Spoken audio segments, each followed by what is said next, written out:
Jennifer Harrison, a 36-year-old mother who lived in Austin, Texas, became suspicious when she saw her 9-year-old daughter Emma crying discreetly before each private music lesson with teacher Matthew Anderson. Twice a week for 3 months straight, that pattern repeated itself with a precision that chilled any mother's heart. The girl had always loved singing and playing the piano since she was little, but now she visibly trembled when she heard his car park in front of the house. When Jennifer finally installed hidden cameras in the music room, the images she saw made her blood run cold and changed everything she believed about trust and protection. But to understand how Jennifer got to that desperate moment, we need to go back 3 months ago, when everything seemed too perfect and life went at its usual pace in the quiet neighborhood of Westlake Hills. Jennifer Harrison has always been a devoted and protective mother, especially after her divorce 2 years ago. Her marriage to David had ended in a painful but necessary way, and since then she has taken on the responsibility of raising Emma in the best possible way. At the age of 36, Jennifer worked as a nurse at Del Seaton Medical Center, one of Austin's leading hospitals. The shifts were long and tiring, but she made a point of being present at every important moment in her daughter's life. Family dinner every night that I wasn't on duty, help with homework, bedtime conversations. These rituals were sacred to her. Emma, her only 9-year-old daughter, was a cheerful girl full of dreams. She had long brown hair that Jennifer tied up in braids every morning, curious green eyes that sparkled when she discovered something new, and a smile that lit up any room. From the age of 5, Emma showed a deep passion for music. He sang while taking a shower, made up melodies while playing, and constantly asked to watch musical performances on television. He was a sensitive, affectionate, confident child. The kind of girl who hugged strangers in line at the grocery store and befriended all the kids at school. The relationship between mother and daughter was especially strong. After the separation, the two became even closer, facing the challenges of a new family configuration together. Jennifer always made it clear to Emma that she could tell everything, that there were no secrets between them, that communication was the basis of everything. And Emma trusted her completely. Or at least, that's what Jennifer believed until a few months ago.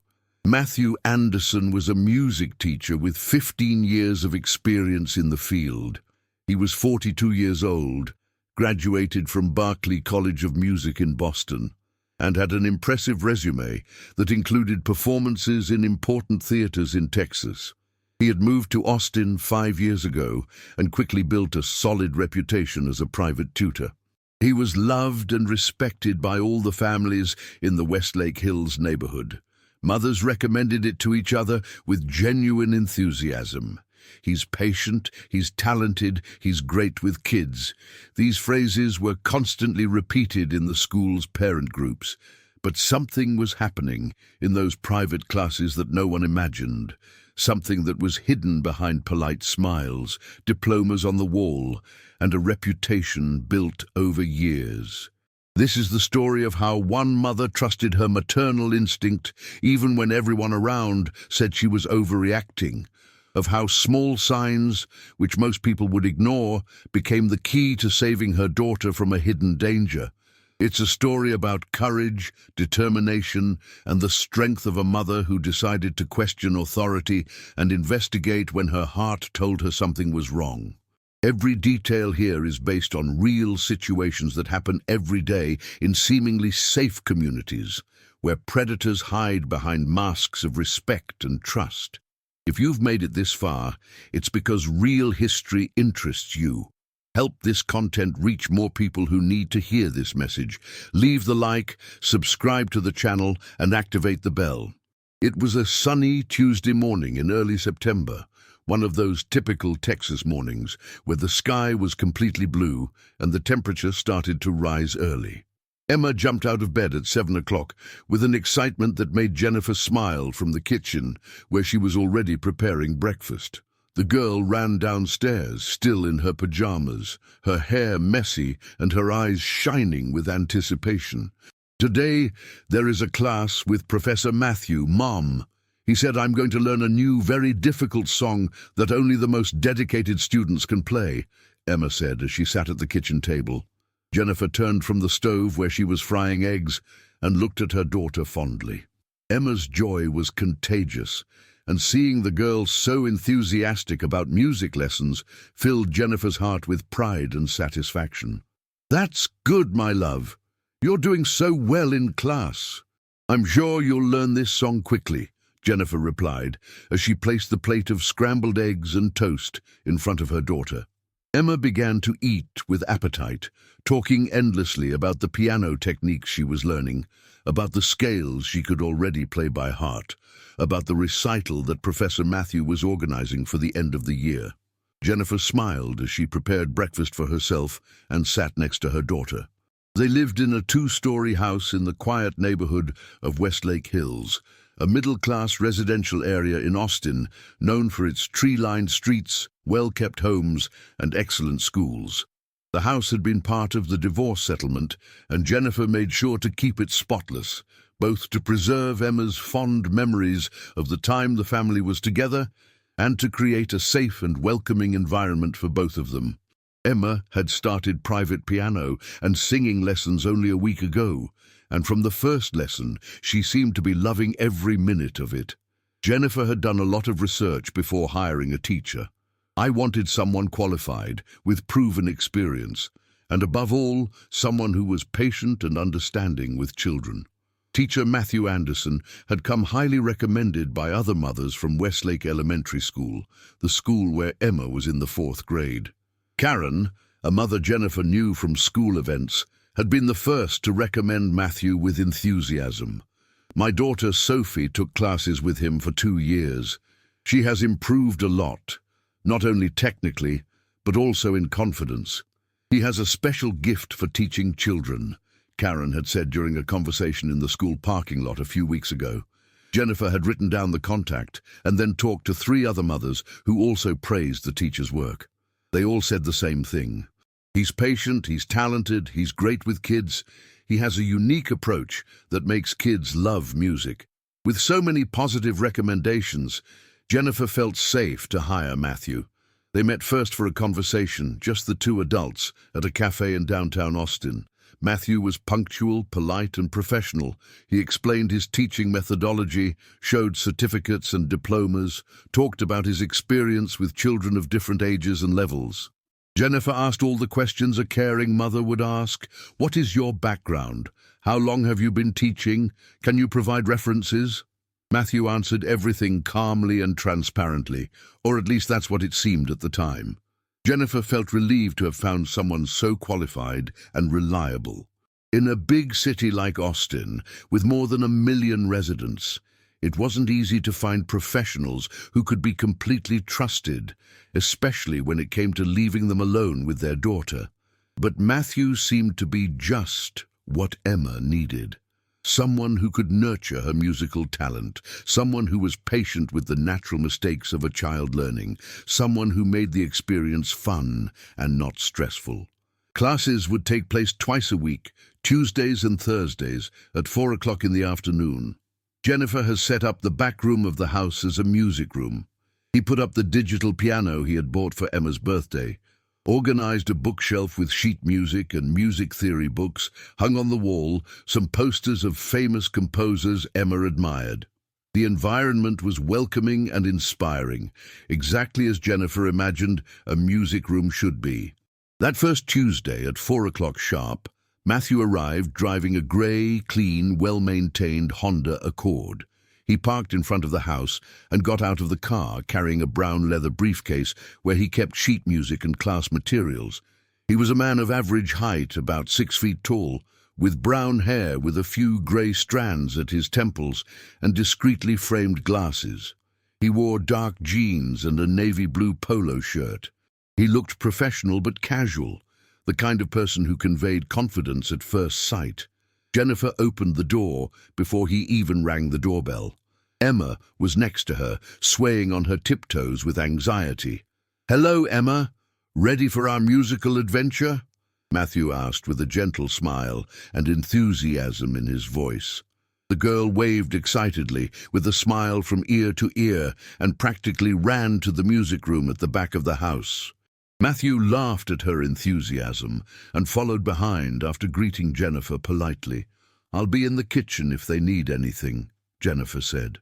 Matthew thanked him with a nod and closed the door to the music room, not completely, leaving a crack open. Jennifer went to the kitchen, which was close enough for her to hear the sounds coming from the music room, but far enough away to give the class privacy. She started making coffee, thinking that maybe Matthew would like to have a cup after class. It was her way of being hospitable and also of creating a friendly environment. During the lesson, which lasted exactly 1 hour as agreed, Jennifer could hear the sound of the piano being played. Scales first, then small melodies. Matthew's voice giving instructions reached the kitchen in a muffled way, but the tone always seemed patient and encouraging. Emma laughed at times, a sound that warmed Jennifer's heart. Everything seemed perfect. Everything seemed exactly as it should be. When the class was over, Emma left the music room practically jumping for joy. "Mom, it was amazing. Professor Matthew taught me a new technique for fingers, and I was able to play a complete song. Very short but complete," said the girl with her eyes shining with pride and satisfaction. Jennifer hugged her daughter, feeling a deep gratitude for having found someone who clearly knew how to inspire and teach children. Matthew left soon after, putting his things away in the leather briefcase calmly and organizedly. "How was the first class?" Jennifer asked as she walked him to the door. Matthew smiled and replied in a calm, professional voice. "Emma is a wonderful student, very dedicated, very talented. It will be a pleasure to work with her. I'm sure it will progress quickly." He said goodbye politely, confirmed the time of the next class for Thursday at 4 o'clock, and left. Jennifer closed the door and leaned against it for a moment, smiling to herself. I had made the right decision. Emma was happy. The teacher seemed competent and reliable. Everything was going perfectly. That night, during dinner, Emma couldn't stop talking about the class.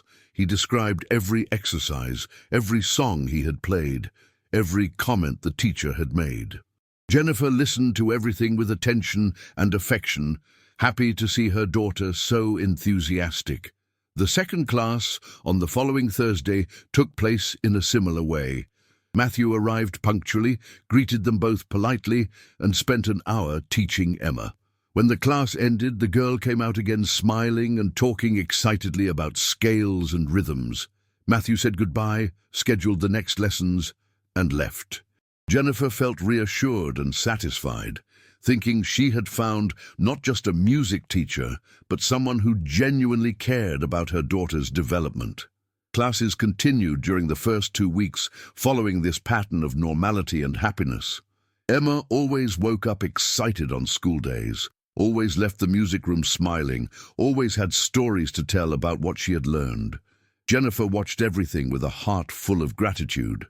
After 2 difficult years dealing with divorce, rebuilding her life on her own, the guilt of not being able to give her daughter a traditional family with a father and mother together, seeing Emma so happy, was comforting. But in the 3rd week, something began to change. It was subtle at first, so subtle that Jennifer almost didn't notice, so subtle that she even doubted herself when the first signs appeared. It was a Tuesday morning, the day of Emma's 5th class. Jennifer woke up at 6 o'clock, as she always did on work days. He took a shower, dressed in the blue uniform of the hospital, prepared breakfast. At 7 o'clock, he went upstairs to wake Emma, as he did every morning. But when he opened the door to his daughter's room, he found the girl already awake, sitting on the bed with her legs crossed, hugging the teddy bear she had received when she was 5 years old. This teddy bear, which Emma had named Brownie because of its dark brown color, had been her constant companion during her childhood. But in the last few months, since she had turned 9, Emma had rarely picked up the teddy bear. He said he was too old to play with stuffed animals. Seeing the little girl hugging Brownie that morning sparked something in Jennifer, a small alert in the back of the mind, a vague feeling that something was not right. "Good morning, my love." "Woke up early today," Jennifer said, entering the room and sitting on the edge of the bed. Emma lifted her face, and it was then that Jennifer noticed that her daughter's eyes were slightly reddened, as if she had cried or rubbed a lot. "Did you cry, baby? What happened?" Jennifer asked immediately, feeling her heart tighten with that mixture of worry and protective instinct that all mothers know. Emma shook her head quickly, forcing a smile that didn't reach her eyes. "Nothing, Mom. I just had one bad dream." "It's over," replied the girl, wiping her eyes with the back of her hand. Jennifer frowned, studying her daughter's face carefully. He knew every expression of that little face, every tone of voice, every gesture, and something in that answer didn't ring true, but at the same time, children actually have bad dreams sometimes. Jennifer decided not to push too hard. "Want to talk about the dream? Sometimes it helps to talk about these things," Jennifer offered, running her hand through her daughter's hair with affection. Emma shook her head again. "No, it's okay indeed. I already forgot. Can I have breakfast?" Jennifer nodded, and the two went down to the kitchen together. Over coffee, Emma was quieter than usual. He ate slowly, answering Jennifer's questions in short sentences. It didn't have that usual animation of class mornings. When they were already finishing, Jennifer brought up the subject she was avoiding. "Today, she has class with Professor Matthew at 4 o'clock. Are you excited to keep learning that new song?" Emma stopped chewing for a second, a micro moment of hesitation that Jennifer barely picked up. Then the girl swallowed and answered, "Yes, I am. I think I'll be able to play it right today." But there was something in Emma's voice, something forced, something that was not natural. Jennifer knew her daughter too well not to notice. "Honey, if you are tired, we can reschedule the class." "No problem," Jennifer said, watching the girl's reaction carefully. Emma looked up quickly, and for a split second, Jennifer saw something in that look. Fear, relief, hope? It was hard to say. "Mom, can I miss today?" "I'm a little tired indeed," Emma said in a low voice, looking at the plate instead of her mother. Jennifer felt that tightness in her chest again, that maternal instinct that works like an internal radar, detecting when something is not right with her children. But at the same time, logic came into play. Emma had probably slept badly because of the nightmare. "I was really tired. It was normal to want to rest." But on the other hand, there was that rule that Jennifer tried to teach her daughter. Commitments must be honored. Accountability matters. Plus, Emma was loving the classes. "Why would you suddenly want to be absent, honey? But you love your classes. Professor Matthew is teaching you so many beautiful things." "You were so excited until last week," Jennifer said, trying to make sense of what was going on.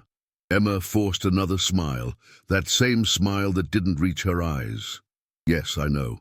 It was just I'm fine, I can have the class. Yes, I'm going to school now."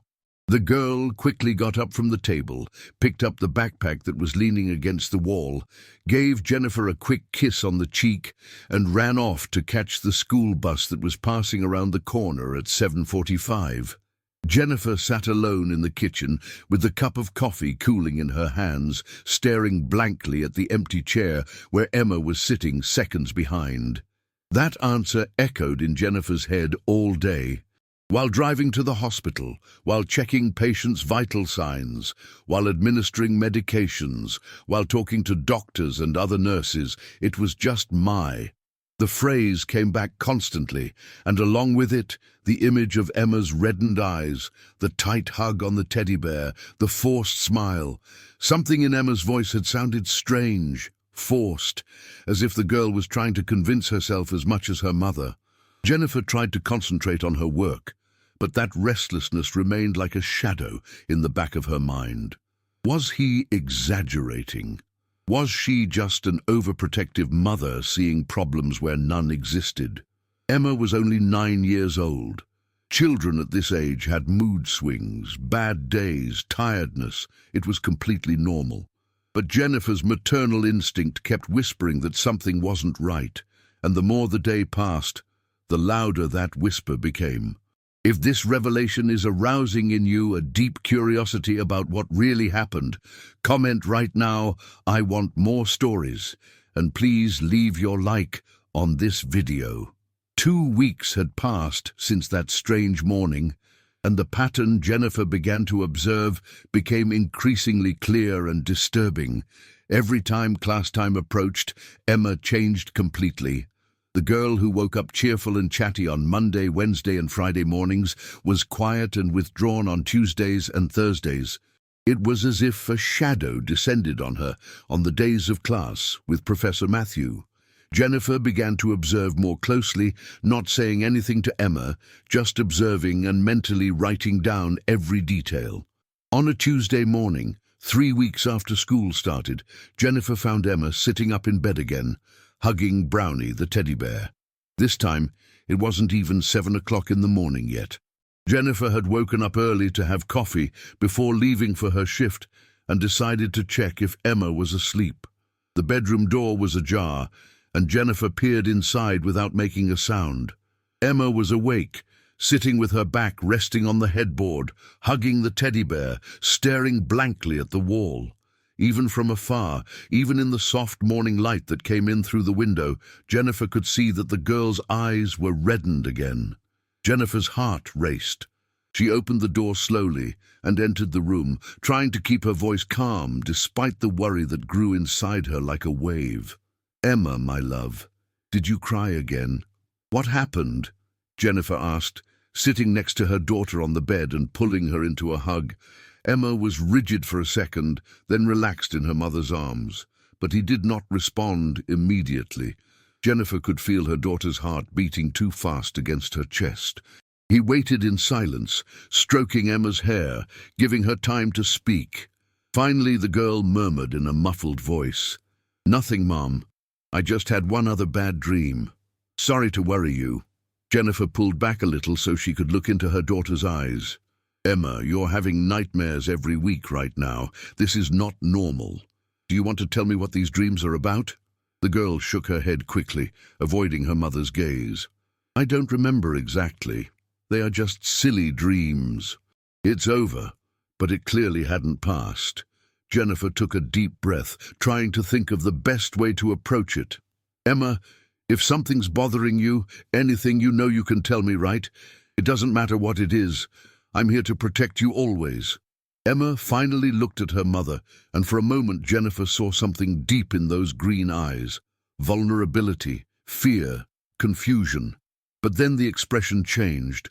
A mask came down, and Emma forced a smile. "I know, Mom. It's okay indeed. I promise." Jennifer felt a tightness in her chest so hard it hurt physically. There was something Emma wasn't saying, something important. Jennifer tried one more time, choosing her words carefully. "Emma, are the music lessons with Professor Matthew going well? Are you still enjoying it? If something makes you uncomfortable in class, you can tell me." Emma's reaction was immediate and revealing. The girl tensed up again. Her shoulders went up. Her hands squeezed the teddy bear tighter. But the verbal response was the exact opposite of body language. "No, Mom. Professor Matthew is really nice. The classes are good. It's just that he teaches me special things, you know. Things that other students don't learn yet. He said it's because I'm dedicated." Jennifer frowned. The special word lit a small alert in her mind. Why would the lessons be special? Why was only Emma learning these things? What kind of musical techniques would be so different? "Special like, honey. What does it teach you that is so special?" Jennifer asked, trying to sound casual but feeling the tension rise inside her. Emma shrugged, looking down at her hands. Different techniques, different ways of playing. He said I can't tell you yet, because it's a surprise for the recital. It's a secret. And here was another word that made Jennifer's heart tighten even more. Secret.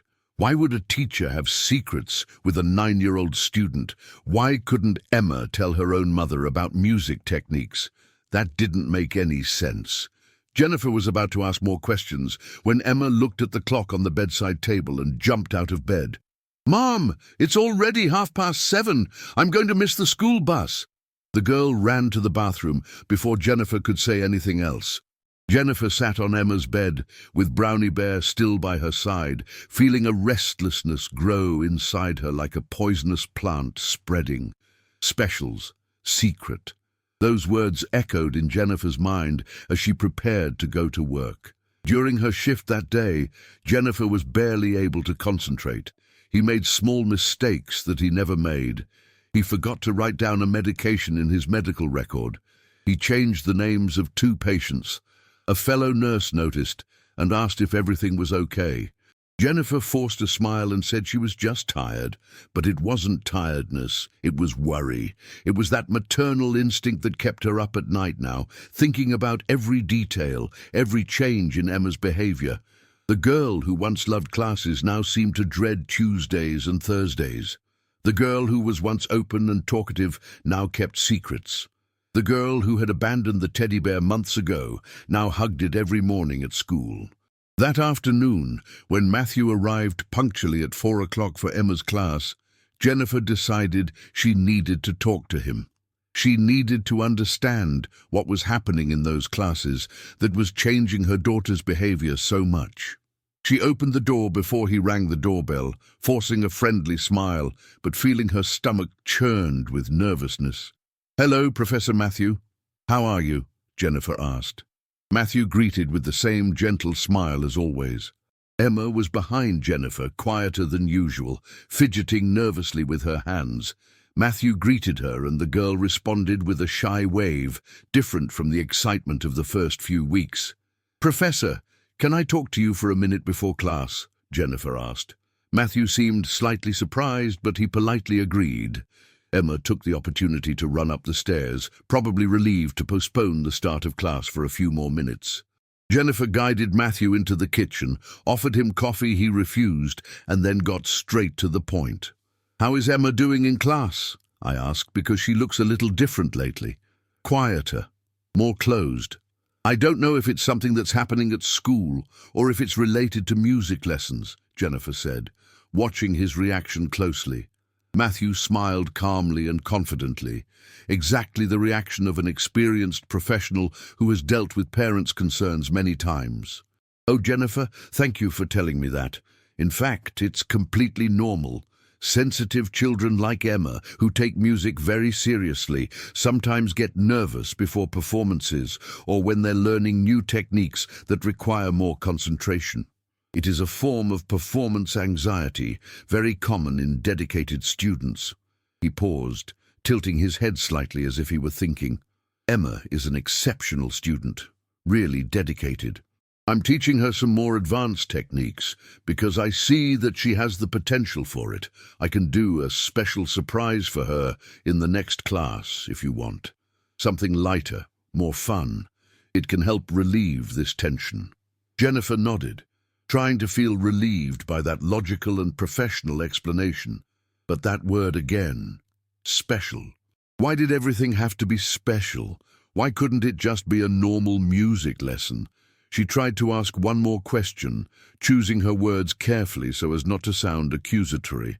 Emma mentioned that she is learning special things, techniques that other students don't learn. "Can you explain to me better what kind of techniques these are?" Matthew kept his smile, showing no discomfort with the question. "Of course. They are mainly breath control techniques for singing and specific finger positioning for playing more complex passages on the piano. Things that I normally only teach to older students, but Emma is mature enough to learn now. It will give her a huge advantage in musical development." The answer sounded perfectly reasonable, professional, reassuring. Jennifer wanted to believe those words. I desperately wanted to believe that I was exaggerating, that I was just an overprotective mother, seeing problems where none existed. She forced a smile and thanked him for the explanation. Matthew went to pick up Emma, and the two entered the music room to start the lesson. Jennifer stayed in the kitchen as she always did, but this time she didn't make coffee or do any other household chores. She stood by the kitchen door, trying to hear something. All he could hear was piano sounds, chords being played repeatedly, and Matthew's muffled voice giving instructions. He couldn't make out the words, but the tone seemed normal, patient, encouraging. Nothing seemed wrong. But why was her heart still tight? Why didn't that feeling that something wasn't right go away, no matter how logical Matthew's explanation was? Jennifer leaned against the kitchen wall, closed her eyes, and took a deep breath, trying to calm her racing thoughts. Maybe he needed professional help. Perhaps he was developing some kind of anxiety after the divorce. Perhaps he was projecting his own fears onto his daughter. The class ended at the usual time, an hour later. Jennifer returned to the living room, trying to look casual.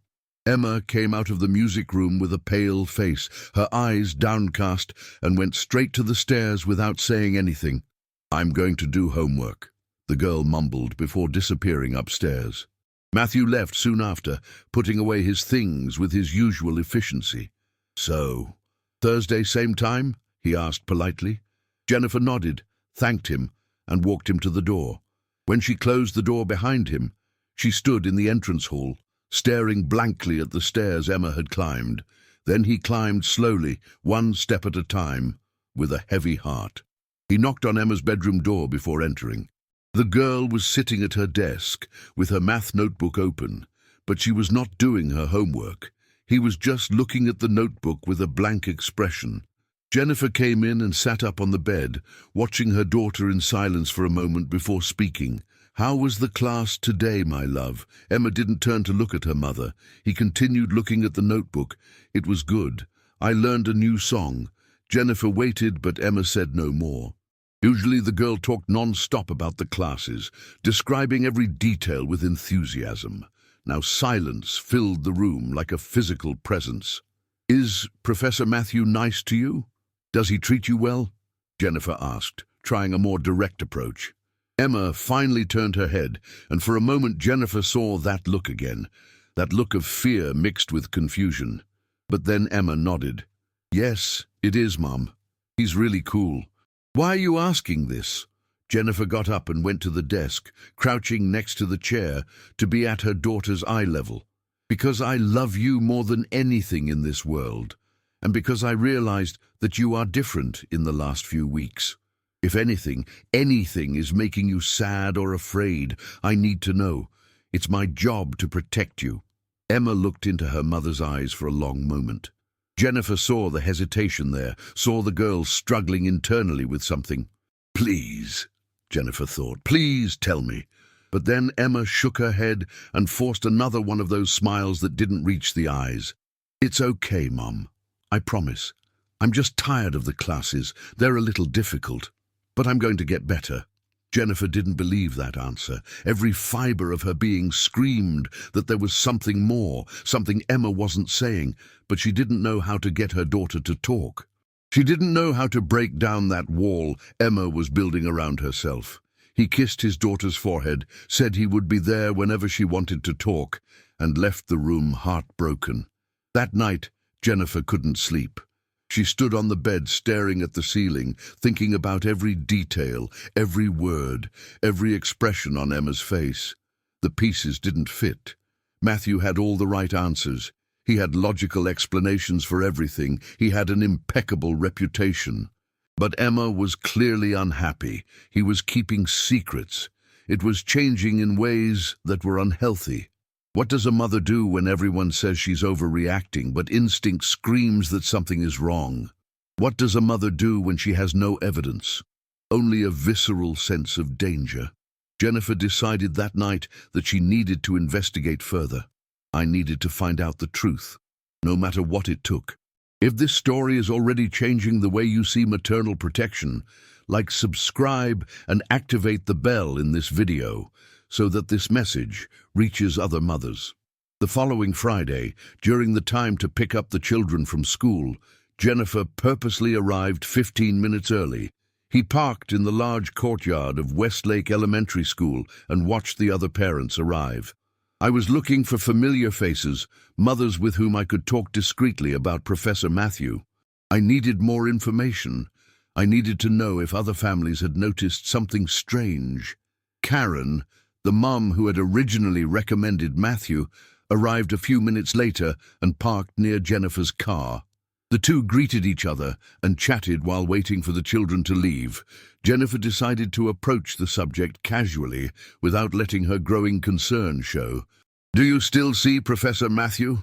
He's been tutoring Emma for a few weeks now," Jennifer said, watching Karen's reaction closely. The other mother's face immediately lit up with a smile. "Oh yes, he's wonderful. Sophie took classes with him for a whole year. He has improved a lot, not only technically but also in confidence and love for music." "Why? Are you enjoying it?"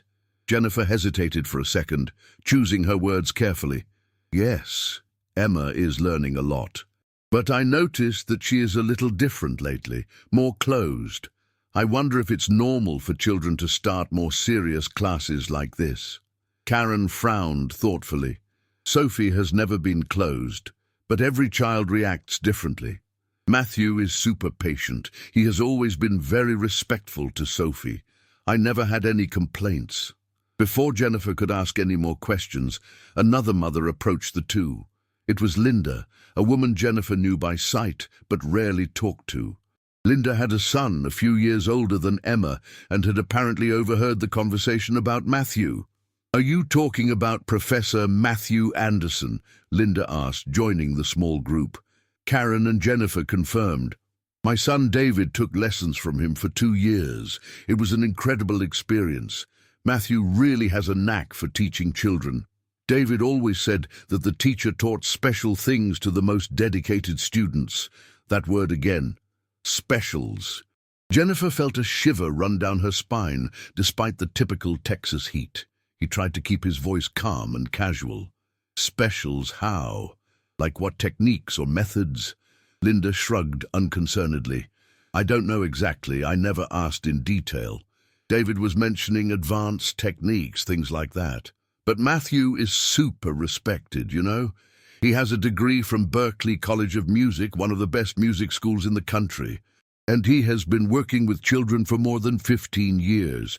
I never heard any complaints about him."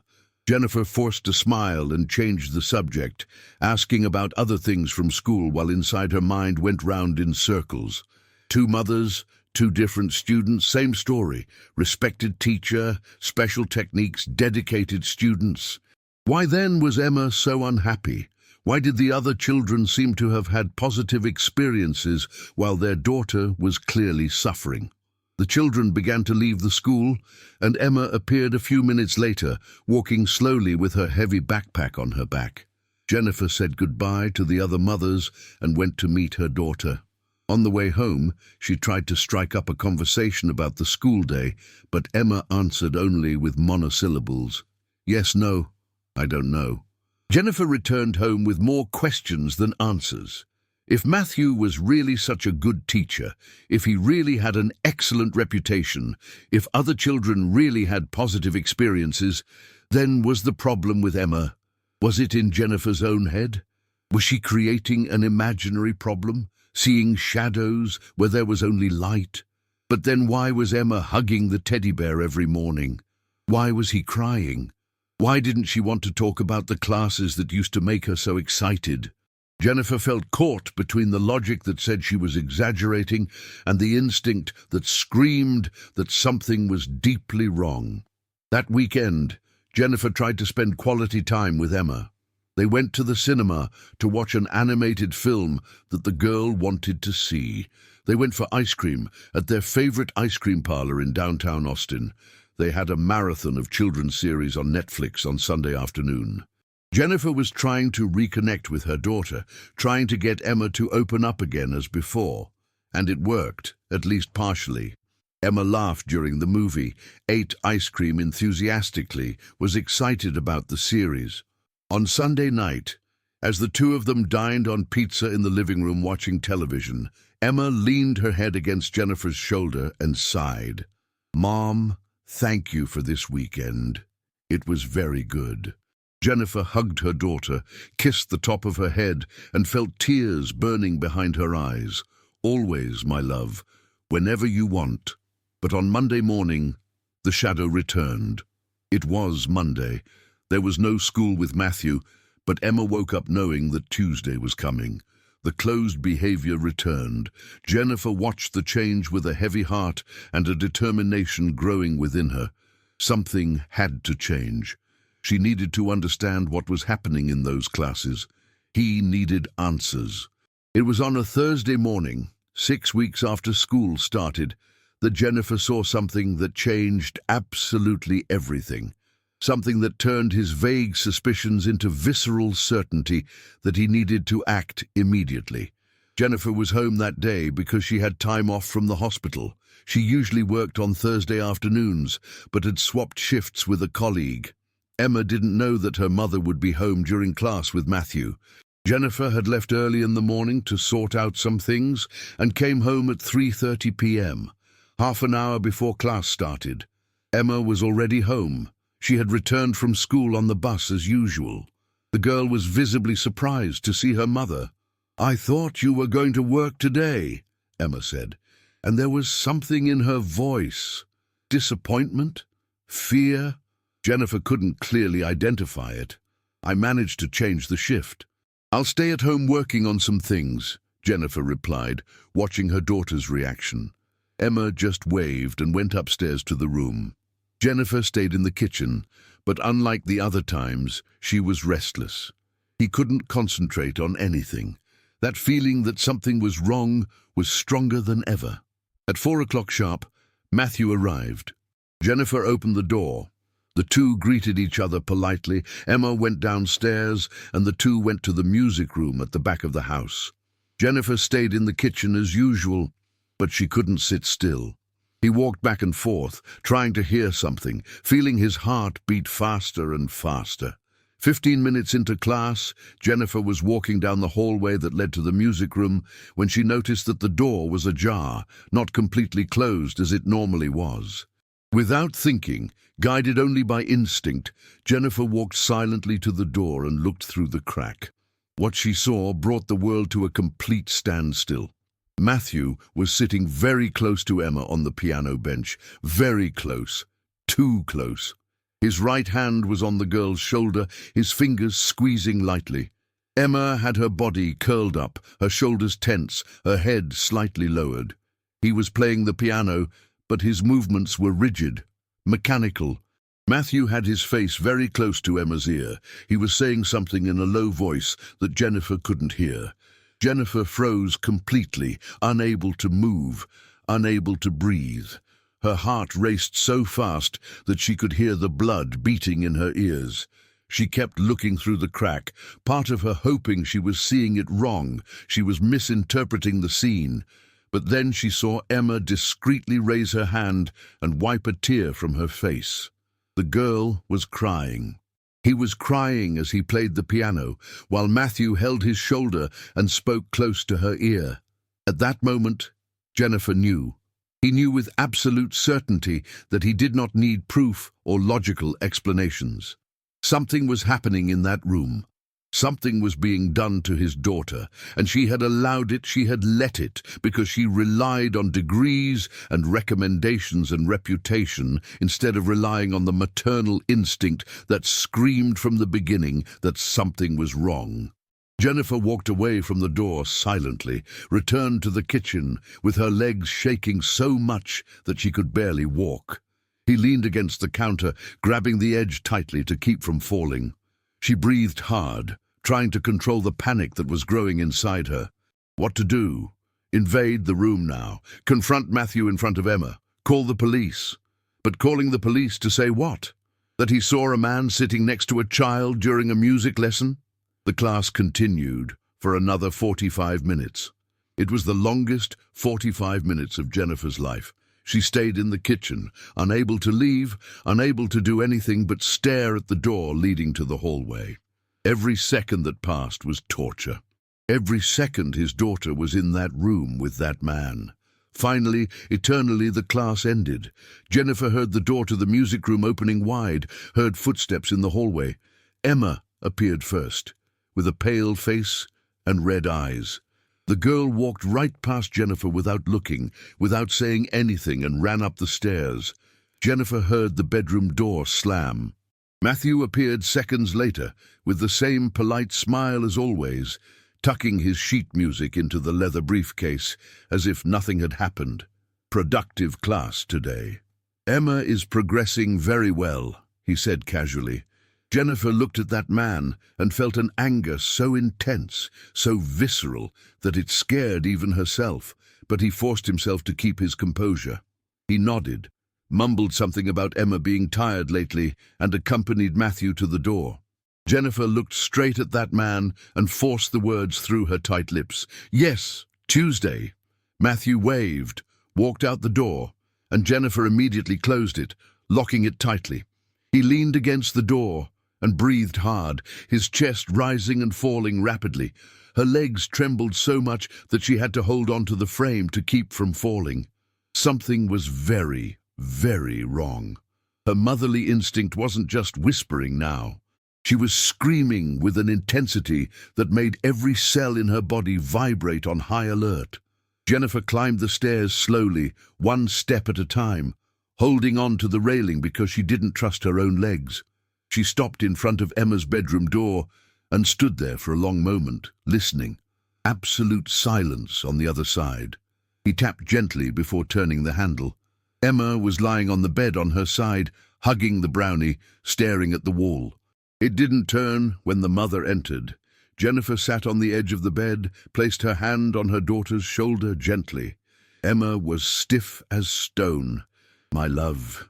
Jennifer talked in the softest voice she could produce, despite the terror she felt. Emma did not answer. Jennifer waited in silence, just keeping her hand on her daughter's shoulder, feeling her quickened breathing through her back. Finally, after minutes that seemed like hours, Emma spoke in a voice so low that Jennifer could barely hear. "I'm tired, Mum. Can I sleep?" Jennifer closed her eyes, feeling tears burn. "Of course, my love. I'll let you rest. But if you want to talk, I'm here. Always." Emma did not answer. Jennifer kissed her daughter's head, covered her with the blanket even though it wasn't cold, and left the room with her heart completely broken. That night, she made a decision. I would find out what was happening, whatever the cost. It didn't matter if everyone thought she was crazy. It didn't matter if I didn't have concrete evidence yet. It didn't matter if Matthew had all the credentials in the world. Her daughter was suffering, and Jennifer would do anything to protect her. The weekend was dedicated to research. Jennifer waited until Emma fell asleep on Friday night, then opened her laptop in the kitchen and started looking for information. He typed in terms such as signs of child abuse, predator behavior, how to identify child manipulation. She read articles by psychologists, case studies, testimonies of other mothers who had gone through similar situations. The more I read, the more the pattern became clear.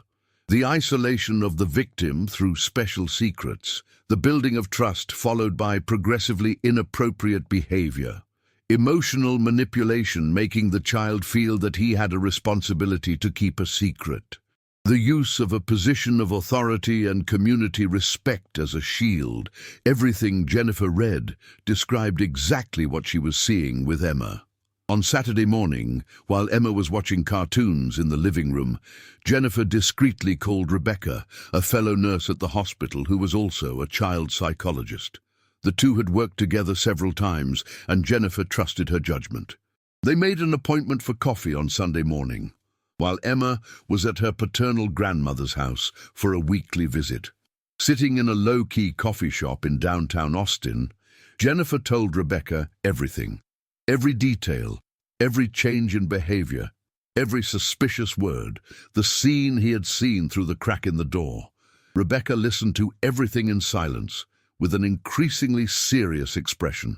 "Jennifer, I need to be honest with you," Rebecca said, when Jennifer finished speaking. "What you're describing are classic signs of abuse or inappropriate behavior. The change in behavior, the secrets, the emotional isolation, the physical fear. This is not normal. But I also need to tell you that without concrete evidence, it will be difficult to make any kind of formal accusation against someone with his reputation." Jennifer felt her stomach sink. "So what do I do? Do I keep sending my daughter to those classes while I gather exams?" Rebecca shook her head immediately. "No. First thing, you cancel classes. Immediately, don't expose Emma to this situation one more time. Second, you need to talk to her very carefully so that it's not invasive but allows her to open up. Third, it documents everything you've observed. And fourth, considering that you've seen physically inappropriate behavior, it might be time to consider installing some sort of monitoring in the next lesson, if any. Monitoring, Jennifer thought. Cameras. The idea made her feel nauseous. Was he really considering secretly spying on his own daughter's classes? But then he thought of Emma's face, the hidden tears, the curled body as Matthew held her shoulder, and she knew she would do anything, absolutely anything, to protect her daughter. On Monday morning, Jennifer drove to an electronics store in South Austin. The establishment was large, specializing in residential security equipment. A young salesman approached him, asking if he could help. Jennifer hesitated, not wanting to explain too much, but needing guidance. I need small, discreet cameras with video and audio recording that can transmit to my cell phone in real time, said Jennifer, keeping her voice steady despite her sweaty hands.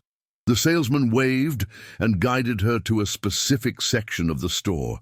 He showed several options, explaining the technical differences between the models. Jennifer chose 2 tiny cameras, no bigger than a matchbox, with the ability to transmit via Wi-Fi and record in the cloud. His heart pounded as he paid. The transaction seemed surreal. I was really doing that. He was actually buying surveillance equipment to spy on his daughter's music teacher. Was he exaggerating? Was he invading the privacy of someone who would ultimately prove innocent? Was he going crazy? Seeing monsters where there was only a patient teacher trying to teach a nervous child? But then he thought of Emma. He thought of his pale face, his reddened eyes, his shrunken body, his hidden tears. He thought of the word secret being repeated constantly. She thought about how her daughter, who had once been open and confident, now kept everything to herself. No, she wasn't exaggerating. It was protecting. And if in the end she found out she was wrong, if in the end Matthew was shown to be innocent, she would apologize. But until then, until she was absolutely sure, she would do everything in her power to ensure Emma's safety. On Tuesday morning, Jennifer woke up at 5 o'clock. Emma was still asleep. The next lesson with Matthew would be that afternoon at 4 o'clock. Jennifer had all morning to install the cameras without anyone knowing.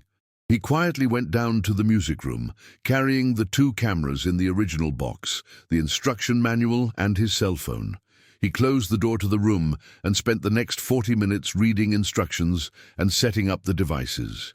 He connected the cameras to the house's Wi-Fi, downloaded the corresponding app on his cell phone, tested the transmission. It worked perfectly.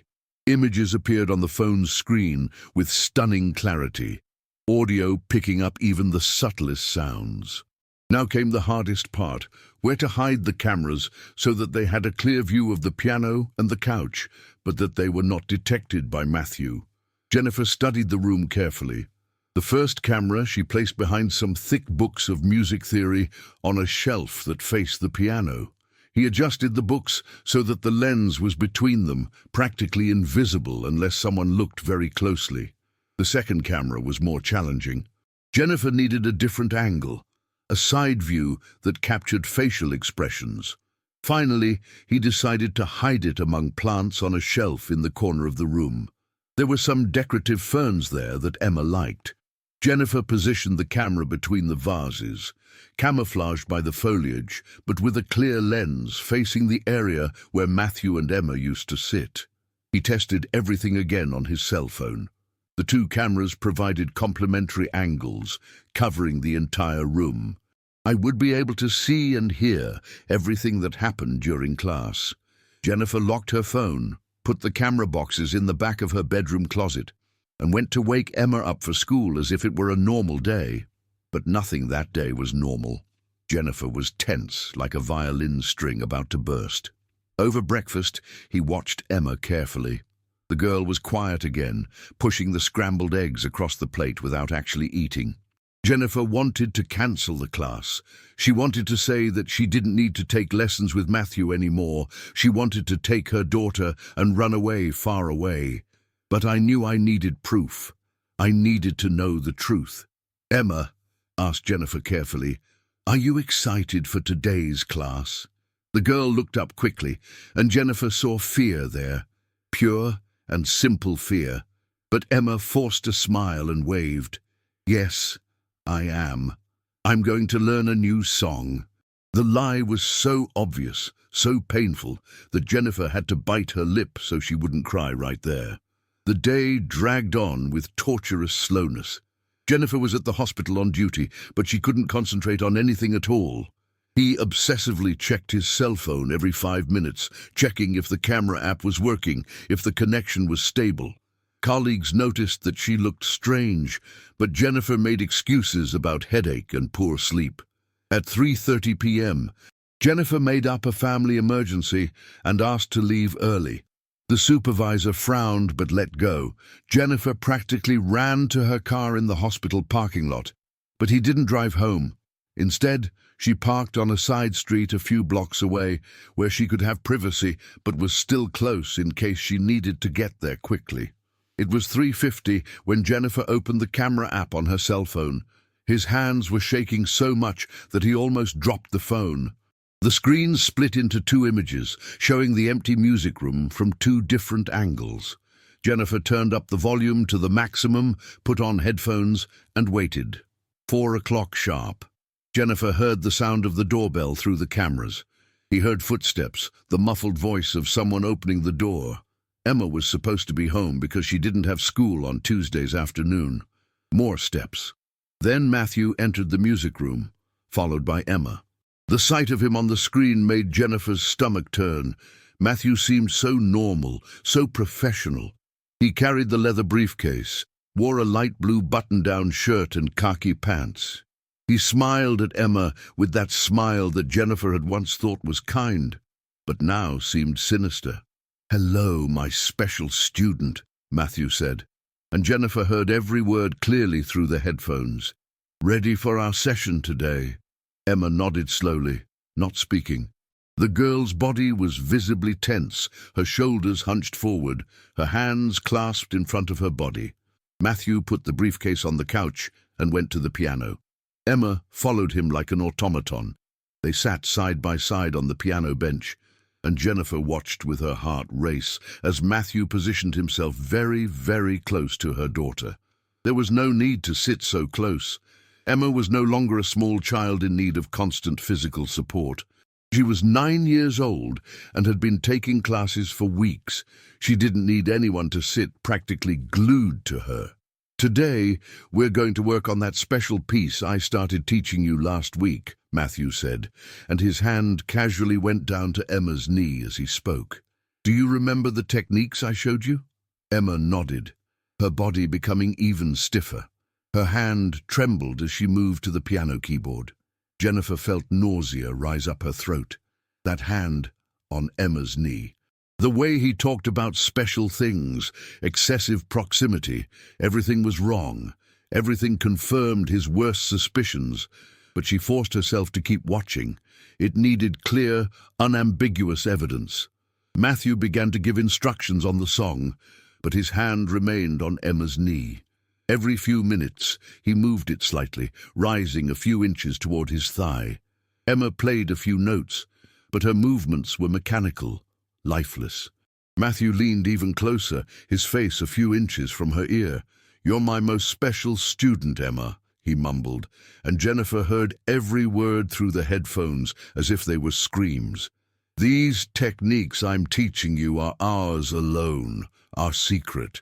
You understand that you can't tell anyone about our special moments, right? If you tell them, people won't understand. They will want to end our classes." Jennifer felt the world stop completely around her. She was listening to a predator manipulating her daughter. I was listening to a man telling a 9-year-old child to keep secrets. I was witnessing exactly the pattern I had read in all those articles over the weekend. Isolation through secrecy, emotional manipulation, progressively inappropriate physical touch. Emma nodded slowly, and Jennifer saw a tear run down her daughter's face. The girl wiped it quickly with her hand, but another tear followed. Matthew saw it too. Instead of asking what was wrong, instead of stepping back and giving him space, he moved his hand from Emma's knee to her thigh, squeezing lightly. "Shh, no need to cry," he said in a soft voice that made Jennifer's skin crawl. "You're doing so well. Just relax and trust me. This is just between us, our unique and special moment." Emma trembled visibly, but continued to play the piano with fingers that could barely press the keys properly. Jennifer turned off the broadcast with her hands shaking so violently that she almost dropped her phone. He had to open the car door and lean out, taking a deep breath so he wouldn't vomit right there. The parking lot was empty, but even if there were people, she wouldn't have been able to control herself. Tears ran down her face, her breath came out in broken sobs. His instinct was right. He was completely right from the start. Matthew Anderson was a predator. He had been manipulating and abusing Emma for weeks, maybe months, and Jennifer had left. She had allowed it to happen because she had trusted diplomas and recommendations instead of trusting her own daughter, the signs Emma was desperately trying to show. The guilt that flooded Jennifer at that moment was overwhelming. How could he not realize before? How could she doubt when Emma asked to skip class? How could she send her daughter back to that room, to that man, after seeing her shrunken body and tears? But then guilt was replaced by anger, an anger so intense, so pure, that it burned like fire in every vein of the body. Jennifer wiped away tears with the back of her hand, took 3 deep breaths to regain control, and started the car. He drove off that side street and straight home. He crossed Austin at high speed, crossing limits, passing yellow, almost red lights, with only a thought hammering in his head. "I need to get home. I need to get my daughter out of there. Now." The journey that normally took 25 minutes she made in 15. He parked abruptly in front of the house, not caring that he was crooked, occupying part of the sidewalk. He ran out of the car, climbed the steps of the entrance 2 by 2, and entered through the front door. The class was still going on. Jennifer could hear the sound of the piano coming from the music room. Each note pierced his ears like a knife. He walked down the hallway, his heart beating so loudly that he could hear the blood pulsing in his temples. He didn't think. He didn't plan what he was going to say. He just acted. He opened the door to the music room so hard that it hit the wall. Matthew and Emma were sitting at the piano, just as Jennifer had seen on the broadcast. Matthew quickly pushed away the hand that was on Emma's shoulder, but not fast enough. Jennifer had seen it. I had seen it all. "Jennifer, you came back early," Matthew said, trying to smile, trying to look surprised, but not guilty. Was he earlier in the hospital today? Jennifer completely ignored it. She looked straight at Emma, whose face was as white as paper, her eyes wide with fear, or perhaps hope, that finally someone had come to save her. "Emma, my love, goes up to your room now," Jennifer said, keeping her voice steady, despite being shaking inside. The girl didn't have to listen twice. He got up so quickly that he almost stumbled and ran out of the room. Jennifer heard her footsteps climbing the stairs, heard the bedroom door slam. Matthew slowly rose from the piano bench, composing the expression somewhere between confusion and professional concern. "Jennifer, is there a problem? Did something happen to Emma that I should have known about?" His voice was calm, collected, just as he would expect from someone who had years of practice deceiving adults. Jennifer took a deep breath, her nails digging into her palms to maintain control. When he spoke, every word came out sharp as glass. "There will be no more classes. Never again. Never go near my daughter again. Did you understand?" Matthew's mask wobbled for a split second.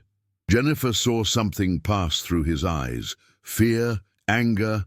Then he recomposed his expression, returning to that quiet professionalism he should have used hundreds of times before.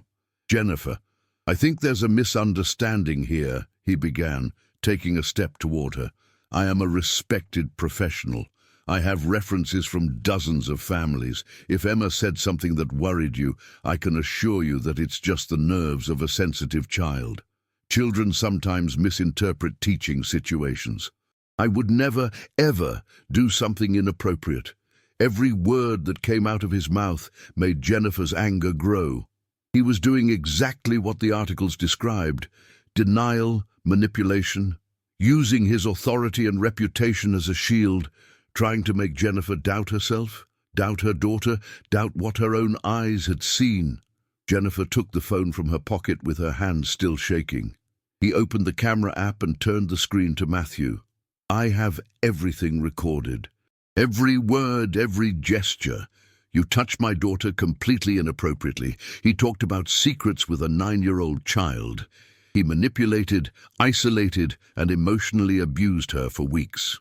Matthew's face lost all color. He looked at the screen of the mobile phone, where the previous recording was still saved, clearly showing his hand on Emma's knee and then on her thigh, showing the excessive closeness, capturing every word about special secrets. For a moment he just stood still, opening and closing his mouth without making a sound. Then he began to stutter, the structure of a reliable professional collapsing like a house of cards. Never have I ever. You're getting it wrong. They're just teaching techniques. Touching is normal to correct posture. Secrets are just surprises for recitals. You're taking everything out of context. Get out of my house now, Jennifer said, and her voice came out low, but loaded with a threat that didn't need to be verbalized. Or I call the police immediately. In fact, I'm going to call the police anyway. Matthew stood still for a few more seconds, then grabbed the leather briefcase from the couch with jerky, hurried movements. You're making a mistake, he said, and now there was anger in his voice, the mask completely fallen. It's going to ruin my career, my reputation. You have no idea what you're doing. Jennifer took a step toward him, and something about her expression must have been terrifying because Matthew backed off.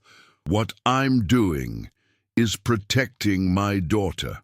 What I'm doing is preventing you from harming more children. Now get out. Matthew clutched the briefcase to his chest and quickly left the room.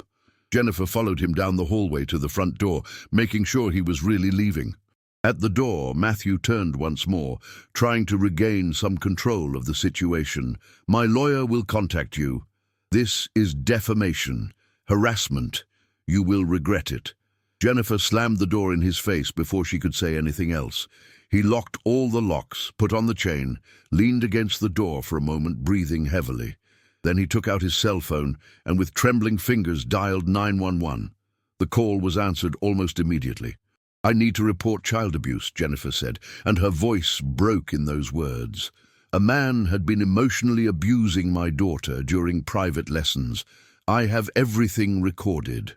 The operator on the other end began to ask questions, and Jennifer answered each one in as much detail as she could provide as the tears finally fell unchecked.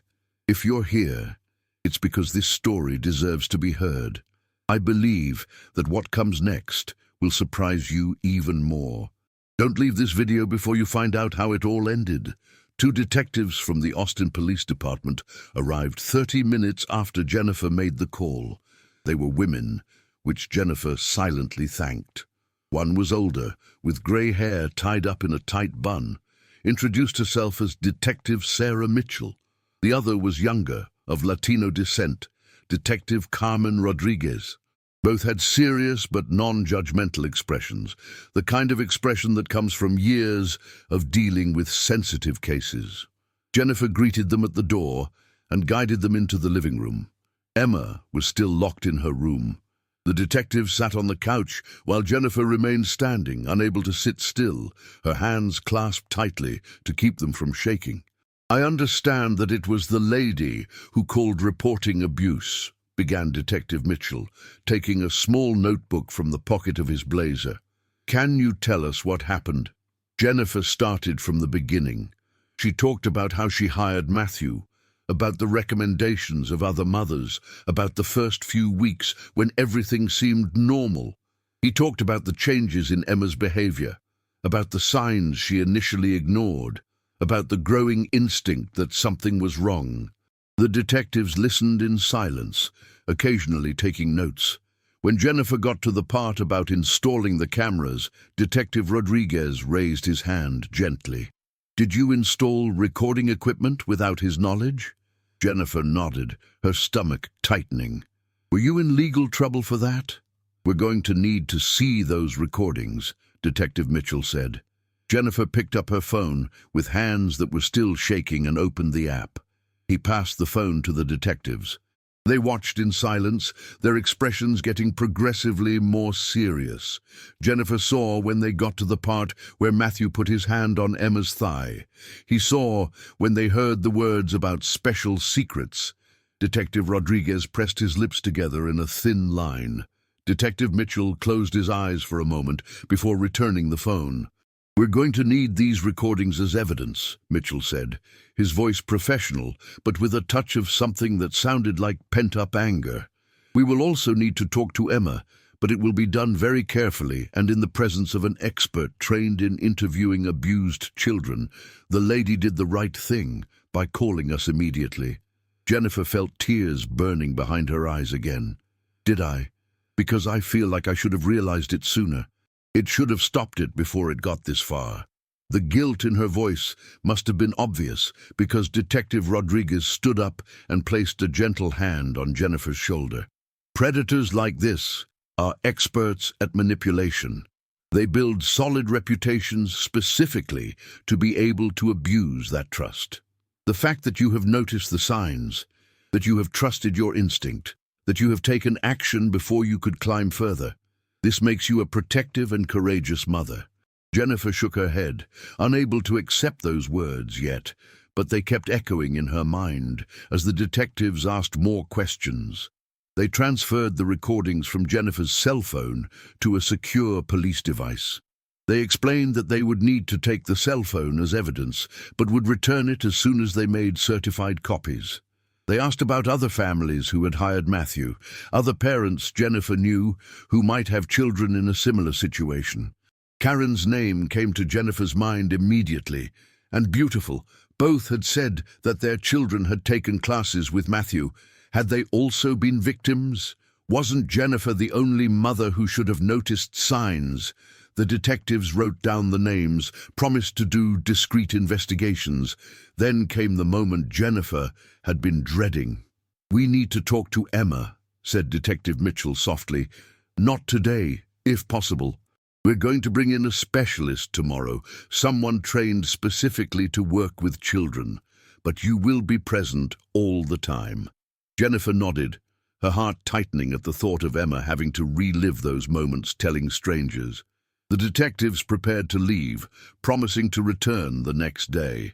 At the door, Detective Mitchell turned once again to Jennifer. "One last thing.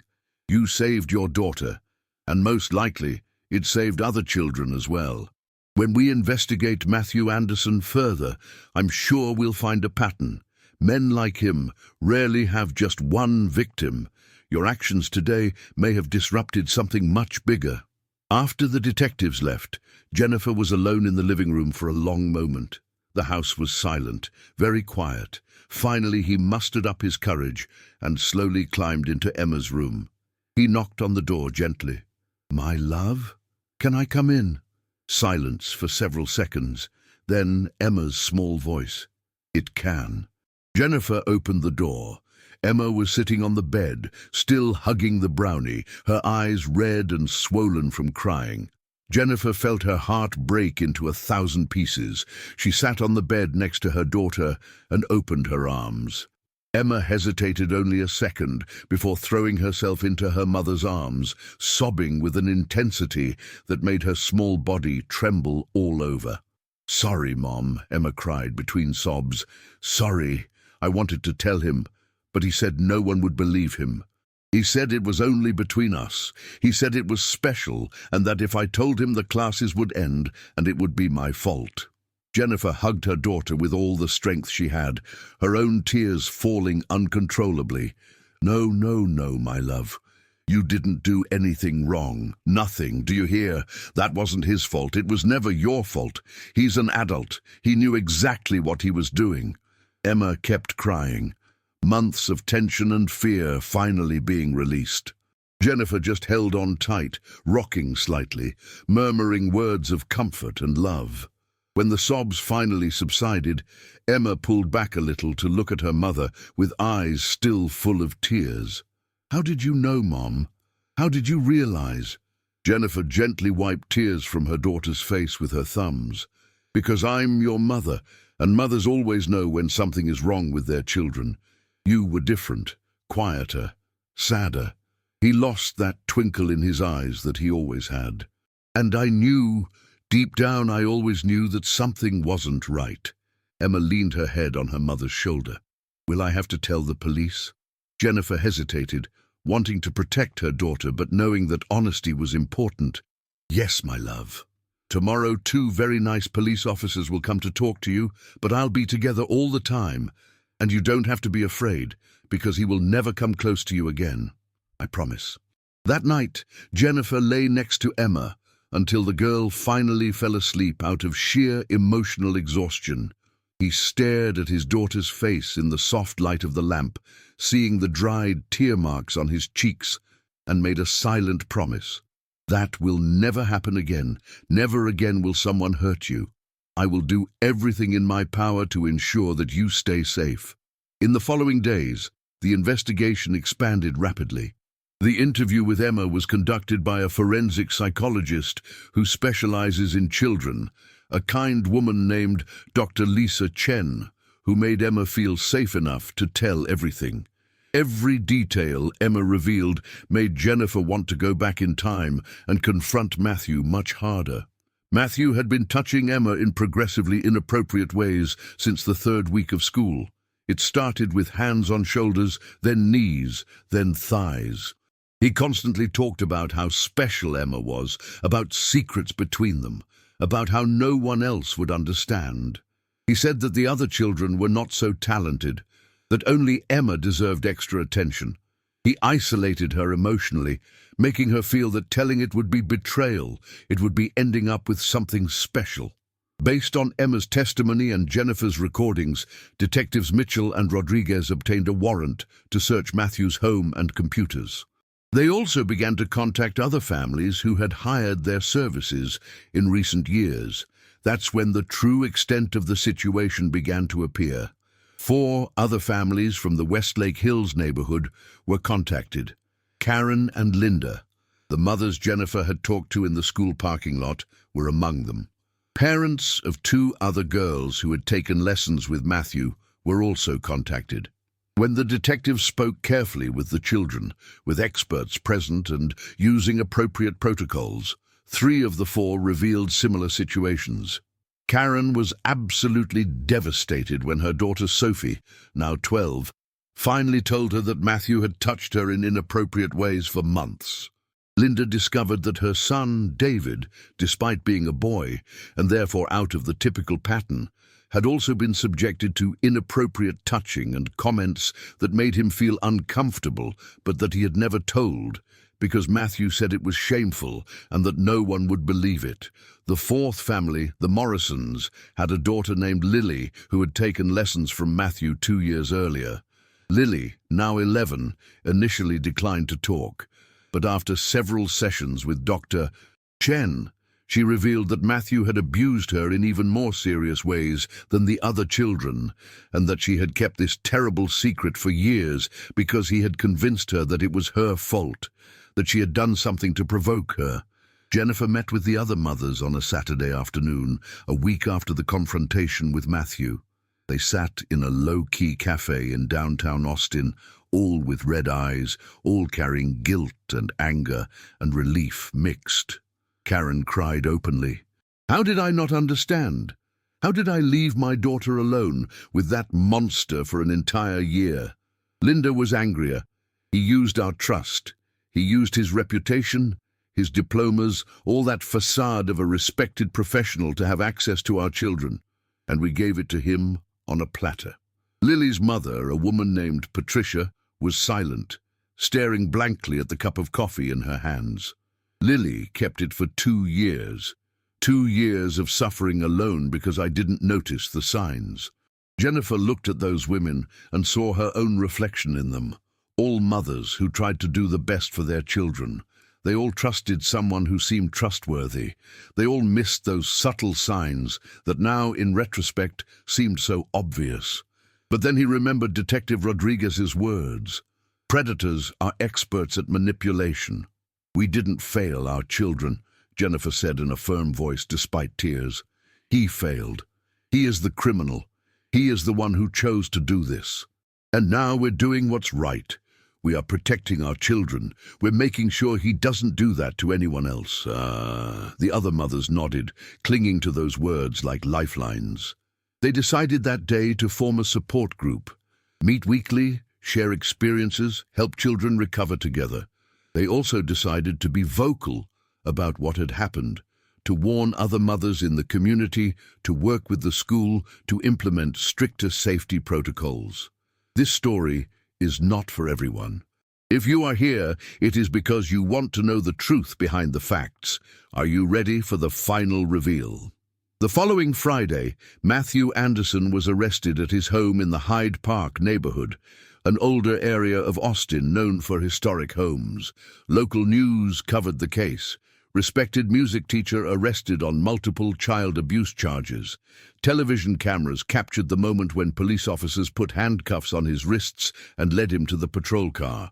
Matthew tried to hide his face with his handcuffed hands, but he couldn't escape the cameras. Jennifer watched the news from the living room with Emma sitting next to her. The girl trembled when she saw his face on television, but Jennifer hugged her tightly. "It's over, my love. He can no longer harm anyone." Emma nodded, burying her face in her mother's shoulder. Jennifer felt a mixture of relief and sadness watching those images. Relief that Matthew was finally being held accountable, because it wouldn't hurt any child anymore, because justice was happening. But sadness for the pain Emma and the other children had gone through. Sadness for not being able to go back in time and prevent all that from the beginning. The police investigation into Matthew's home revealed disturbing things. They found a notebook where he kept notes about his victims, including details about their personalities, vulnerabilities, and progression of abuse. They found pictures of children, some innocent but many taken at angles, and moments that were clearly for his personal gratification. They found messages on online forums where he discussed manipulation techniques with other predators. But the most shocking discovery came when they investigated his background. Matthew Anderson was not originally from Austin. He had moved there 5 years ago from a town called San Marcos, about 50 miles to the south. And the reason for the change became clear when detectives contacted San Marcos police. Matthew had been investigated there for similar behavior with 2 girls whose parents had made complaints. But the case never went forward.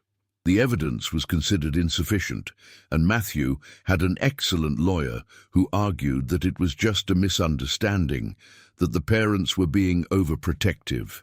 Without concrete evidence, without recordings as Jennifer had done, the case died. Matthew then quietly left San Marcos and started over in Austin, again building a respectable reputation while continuing his pattern of abuse. When Detective Mitchell told this to Jennifer during a follow-up visit, Jennifer felt such intense anger that she had to hold herself back from punching the wall. So he had done it before. It could have been stopped. The girls in San Marcos denounced them, and no one believed them. The detective nodded gravely. That's why his recordings are so important. This time we have concrete and unequivocal evidence. This time he will not escape. Matthew Anderson was formally indicted on 9 counts of child abuse, 3 counts of child manipulation, 2 counts of possession of obscene material involving children, and several other lesser counts. The district attorney, a serious man named James Patterson, announced at a press conference that he would seek the maximum sentence allowed by law. This is a serial predator who has used a position of trust to victimize vulnerable children for years. We will make sure that he spends a very long time behind bars." Jennifer was called to testify before the grand jury. He told his story from start to finish, presented the recordings, described the changes he saw in Emma. The members of the jury listened in absolute silence, and when she finished, several had tears in their eyes. The grand jury voted unanimously to bring the case to trial. That night, Jennifer lay next to Emma in bed. The girl was quiet, playing with Brownie's ears, as she used to do when she was thoughtful. "Mother," Emma asked in a soft voice, "is Professor Matthew going to prison?" Jennifer pulled her daughter closer. "Yes, my love. Yes, it will. For the bad things he did, he will be in prison for a long time." Emma was silent for a moment, processing that information. Then he looked at his mother with eyes that seemed too old for a 9-year-old. "It's his fault, isn't it? Not mine." Jennifer felt her heart break again. He held Emma's face in his hands, forcing his daughter to look directly into her eyes. "Listen carefully to what I'm going to say, because it is the absolute truth. None of this was his fault. Nothing. You are a child. He is an adult. He knew exactly what he was doing. He chose to do bad things. You didn't do anything wrong. You were very brave to finally tell it. Very brave." Emma hugged her mother tightly, and Jennifer could feel some of the tension finally starting to leave that little body. In the following weeks, Emma began therapy with Dr. Chen, who, in addition to being a forensic psychologist, also worked with trauma recovery in children. The sessions were twice a week initially. Jennifer participated in some. In others, she stayed in the waiting room, allowing Emma to have private space to process her feelings. "Doctor," Chen explained to Jennifer that recovery would be a long process. Emma is going to have good days and bad days. They may have nightmares, anxiety, difficulty trusting authority figures. But children are incredibly resilient. With the right support, with constant love, with validation that she has done nothing wrong, Emma will bounce back. It will take time, but she will be fine. Jennifer also started her own therapy. She needed to process the guilt she felt, the anger at Matthew, the secondary trauma of knowing that her daughter had suffered. The therapist, a kind man named Dr. Marcus Thompson, helped Jennifer understand that being perfect wasn't possible, that the important thing was that she had noticed the signs eventually and taken action. The group of mothers continued to meet weekly. Jennifer, Karen, Linda, and Patricia formed a strong bond through their shared grief. They supported each other, shared strategies on how to help their children, cried together, sometimes laughed together. "We are not alone," Karen said in one of these meetings, and they all agreed. "Our children will be fine, and so do we." The Westlake Hills community reacted to the case with shock and then action. The school implemented strict new protocols for background checks on any adult working with children.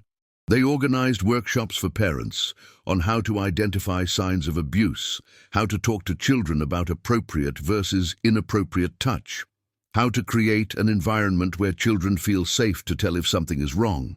Jennifer was invited to speak at one of these workshops.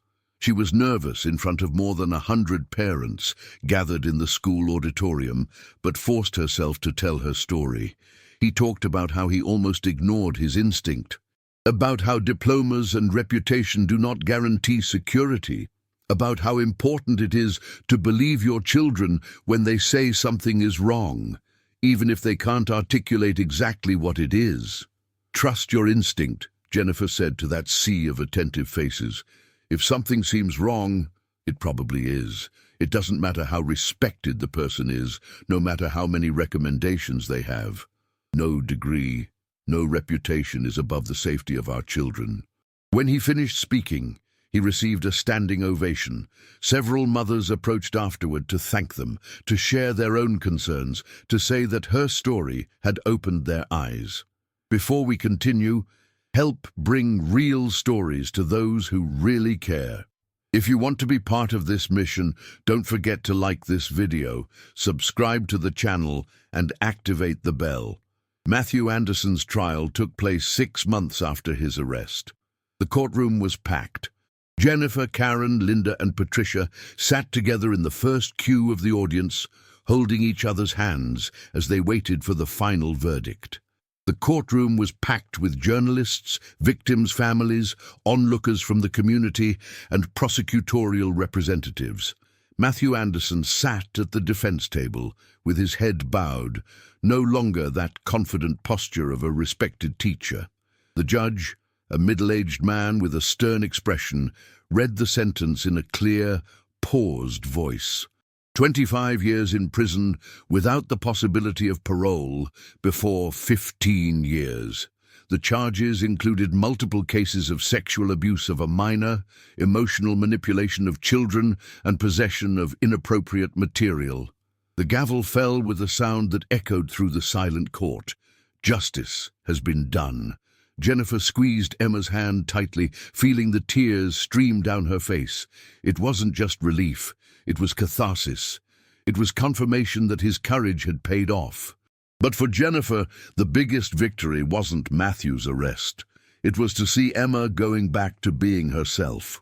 6 months after the sentencing, on an ordinary Saturday morning in Westlake Hills, Jennifer woke up to a soft sound coming from her daughter's bedroom. It wasn't crying, it was not heavy silence, it was singing. Emma was in the room, sitting on the floor with the guitar Jennifer had bought her, softly singing a melody she had composed herself. Jennifer stopped at the door of the room, not wanting to interrupt.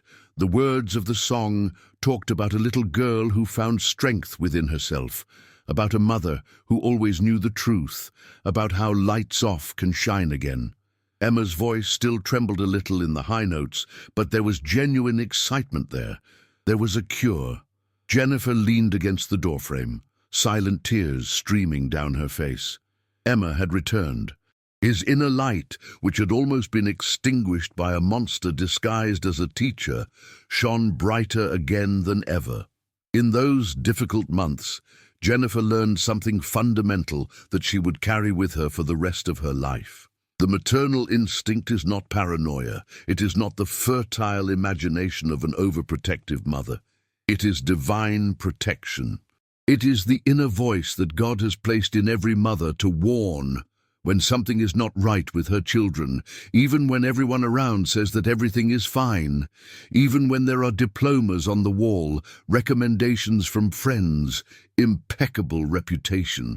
Hearing that voice can save a life. Ignoring it can cost everything. Emma finished the song and looked at her mother in the doorway. "Did you like it, Mom?" Jennifer entered the room and hugged her daughter tightly. "It was beautiful, my love. Perfect. You are amazing." Emma really smiled for the first time in months, that wide smile that lit up the entire room. "I'm going to play at the school recital. I want everyone to listen." Jennifer kissed her daughter's forehead. "And they will love it, just like I love you." The other families were also following the path of recovery. Karen and Sophie moved to a neighboring town, but kept in frequent contact. Sophie returned to music lessons with a female teacher who came highly recommended. Linda and David strengthened their bond through family therapy. Patricia and Lily founded a small local support group for victims of abuse. They had all turned pain into purpose. Jennifer continued speaking at workshops and community events. His message was simple but powerful. Trust your instinct. Ask, observe, believe in your children. Because in a world where predators hide behind reliable smiles, a mother's love is the best defense a child can have. In the weeks following the confrontation with Matthew, Emma began therapy with a child psychologist who specializes in trauma, Dr. Lisa Chen. The same one who had conducted the initial interview for the police, had a gentle but direct approach that worked perfectly for children. The sessions were twice a week, always at the same time in the afternoon, so that they would not interfere with Emma's school routine. The process would be long, as Dr. Chen had warned, but there was visible progress from the beginning. Emma was smiling more, sleeping better, without those nightmares that woke her up screaming in the middle of the night. Going back to being the cheerful, curious, confident girl she had always been before classes with Matthew. Small victories accumulated. Emma ate all of her dinner for the first time in months. He had a real laugh during a family movie on Saturday night. She asked to invite a friend from school to play at home. Jennifer also started individual therapy. She had to process the overwhelming guilt for not having noticed sooner, for having doubted her own instinct for weeks, for having sent Emma back into that room even after the first signs. The therapist helped her understand that guilt was natural but unproductive. The important thing was that she had acted when the critical moment came. The other affected families formed an informal support group that met every Thursday night in a low-key cafe in downtown Austin. Jennifer met with Karen, Linda, and Patricia weekly. They shared stories, pains, fears, but also small victories that seemed huge in those difficult days.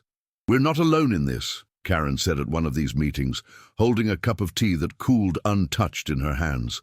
"Our children will be fine because we are here, together, doing what is right." Linda waved, eyes still red from a recent crying session. "David finally told me more details today. It was painful to hear, but also liberating. He feels lighter now." The Westlake Hills community came together in unexpected and powerful ways. Westlake Elementary implemented strict new safety protocols for any adult working with children. Criminal background check against 3 different databases. Mandatory training on signs of abuse for all employees. Room doors are always ajar during activities with children. Workshops on how to identify signs of abuse were offered free of charge to parents every Thursday in the school auditorium. Jennifer was invited to be one of the keynote speakers. He shared his story without graphic details that would traumatize the audience, but with brutal honesty about how he almost ignored his instinct. Matthew Anderson's case has become a wake-up call, not only for Westlake Hills, but for the entire city of Austin. Local newspapers published articles about predators hiding in positions of trust. KVUE dedicated a special segment to the topic, interviewing Jennifer anonymously about the signs every parent should know about: sudden changes in behavior, unexplained secrets, fear of authority figures who were once welcome, emotional isolation. The pain had turned into positive action. Concrete hope for a cure and a better future for all the children involved. Jennifer looked at Emma playing in the backyard with friends from school and knew that the road was still long, but the direction was right. Jennifer Harrison today is a completely transformed woman, not only for the unimaginable pain she experienced, but for the extraordinary strength she discovered within herself when she needed it most. Emma, now 10, is blooming again. She took music lessons again, this time with a female teacher named Ms. Rodriguez, highly recommended by several families in the community.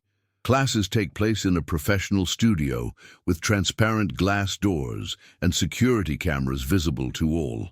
Emma is learning piano again, and her passion for music has not only been restored, but has grown even stronger. She didn't let Matthew steal it from her forever. Jennifer's story has spread far beyond Austin. She was invited to speak at schools, churches, and parents' groups throughout Texas.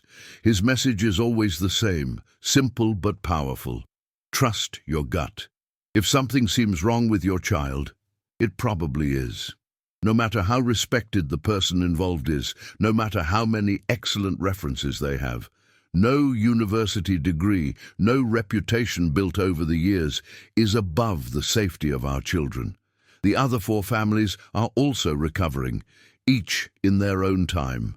The children continue in therapy, and although the path is difficult and full of ups and downs, there is real and tangible progress. Parents have become more attentive, more present in their children's daily lives, more willing to ask difficult questions and listen to uncomfortable answers. The Westlake Hills community has implemented a program called Protect Our Children, where experts teach parents and guardians how to identify early warning signs and create family environments where children always feel safe to speak the truth. Matthew Anderson will never have access to any children again. His teaching license was permanently revoked by the state of Texas. His name is on all public records of sexual predators. He will spend the next 2 decades behind bars, without contact with the outside world. Other victims from his past gained the courage to finally speak out after his arrest, and further investigations were opened in towns where he had worked before Austin. Jennifer keeps the recordings she made on that fateful day as a concrete reminder of the moment she chose to trust instinct instead of ignoring it. She could have continued to doubt herself. I could have believed Matthew's reassuring explanations. She could have convinced herself that she was overreacting because she was a stressed-out single mother. But he did nothing of the sort. She trusted the inner voice that every mother carries, that voice that screams loudly when a child is in imminent danger. The most important lesson of this story goes far beyond just identifying predators in disguise. It's about deep, unwavering courage. The courage to question authorities that everyone respects. The courage to investigate uncomfortable situations when something just doesn't feel right. The courage to fiercely protect your child, even when friends, neighbors, and reason itself whisper that you're crazy or overreacting. Because at the end of the day, being labeled overprotective is a paltry price to pay for the absolute safety of an innocent child. Emma is safe now, safer than ever. She knows, deep in her heart, that her mother will always be there for her. He will always believe in it without question. It will always protect you against any threat, visible or invisible. And Jennifer learned indelibly that being a mother is not just about giving love, affection, and opportunities.